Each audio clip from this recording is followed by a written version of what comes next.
Hi friends, welcome to Rani's kitchen. నేను మీ రాణి. ఈరోజు 1 cup మైదా పిండితో చాలా టేస్టీగా క్రిస్పీగా స్నాక్స్ అనేవి చేసుకోవచ్చండి. ఆ ప్రాసెస్ అంతా ఛానల్కి వెళ్ళి వీడియో ఓపెన్ చేసి చూడండి. ప్రాసెస్ కానీ ఇంగ్రీడియంట్స్ కానీ క్లియర్గా అర్థమవుతాయి.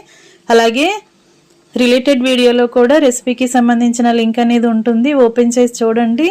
సింపుల్ ప్రాసెస్తో టేస్టీగా ఈ స్నాక్స్ అనేవి చేసి పిల్లలకి పెట్టొచ్చు. 10 నిమిషాల్లో కంప్లీట్ చేసేసుకోవచ్చండి. ప్రాసెస్ అంతా ఛానల్కి వెళ్ళి చూడండి. అలాగే ఛానల్ని ఫస్ట్ టైం చూస్తున్నవారు సబ్స్క్రైబ్ చేసుకుని పక్కనే ఉన్న బెల్ బటన్ క్లిక్ చేయండి. నేను పెట్టబోయే రెసిపీస్ అన్నీ డైలీ మీ ఫోన్కి నోటిఫికేషన్కి వస్తాయి. ఓపెన్ చేసి చూడండి. సింపుల్ ప్రాసెస్తో టేస్టీగా స్నాక్స్ అనేవి చూపిస్తాను. మీ అందరికీ అవి నచ్చుతాయి. రిలేటెడ్ వీడియోలో కూడా రెసిపీకి సంబంధించిన లింక్ అనేది ఉంటుంది, ఓపెన్ చేసి చూడండి. మరొక రెసిపీతో మళ్ళీ కలుద్దాం. Thanks for watching. నేను మీ రాణి.